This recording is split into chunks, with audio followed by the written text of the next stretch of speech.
പ്രിയമുള്ളവരെ, ഈയടുത്തായിട്ട് സിറാജുദ്ദീൻ കാസിം ഉസ്താദിനെ കുറിച്ചിട്ട് പല രീതിയിലുള്ള പോസ്റ്ററുകളും അതേപോലെ ദുആ ചെയ്യാനുള്ള അഭ്യർത്ഥനകളും നമുക്ക് വാട്സപ്പിലൂടെ കാണാൻ കഴിയുന്നുണ്ട്.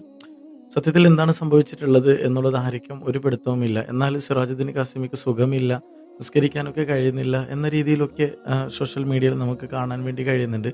യൂട്യൂബേഴ്സിൽ പല ആൾക്കാർ വീഡിയോയും ചെയ്തിട്ടുണ്ട്. മാത്രമല്ല വാട്സപ്പിലും അതേപോലെ ഫേസ്ബുക്കിലും ഇൻസ്റ്റാഗ്രാമിലും നിറഞ്ഞു നിൽക്കുകയാണ് ഈ ഒരു വിഷയത്തിനെ കുറിച്ചിട്ട്.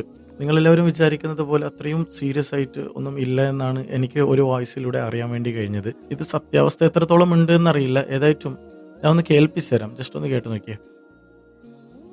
ಇಲ್ಲ ಸಿನ ಉಚ್ಚ ಫೋನ್ ಹಾಕಿದ್ದೀನಿ ಹೊಸ್ತದ ಹಾಸ್ಪಿಟಲ್ ಉಂಡು ಪಿನ್ನ ಈ ಸೀರಿಯಸ್ ಅದೆಲ್ಲ ಬರ್ದೆ അതിലേക്ക് ഡിസ്ക് പ്രോബ്ലം നിസ്കരിക്കോകല്ല തെക്കോകല്ല അവല്ല.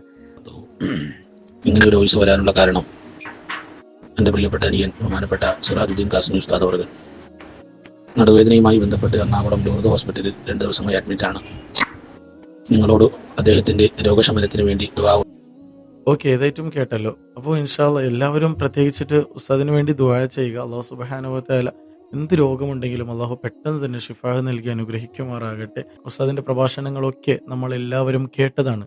മനസ്സിലേക്ക് ഉള്ളിലേക്ക് തട്ടുന്ന രീതിയിലുള്ള പ്രഭാഷണങ്ങളൊക്കെയാണ് ഉസ്താദ് കാഴ്ചവെച്ചിട്ടുണ്ടായിരുന്നത്. നമ്മളെല്ലാവരും പല പ്രഭാഷണ വേദികളിലൊക്കെ നമ്മളെല്ലാവരും ഇരുന്ന് കേൾക്കാൻ പറ്റുന്ന രീതിയിലുള്ള പ്രഭാഷണങ്ങളൊക്കെ ആയിരുന്നു നമ്മളൊക്കെ കേട്ടത്. ഇൻഷാ അല്ലാഹ് ഉസ്താദിന് ഒന്നും തന്നെ സംഭവിക്കില്ല.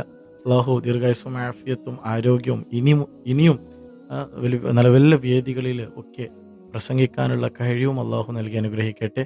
ആമീൻ ബിറഹ്മതിക യാ അർഹമർ റഹീമീൻ.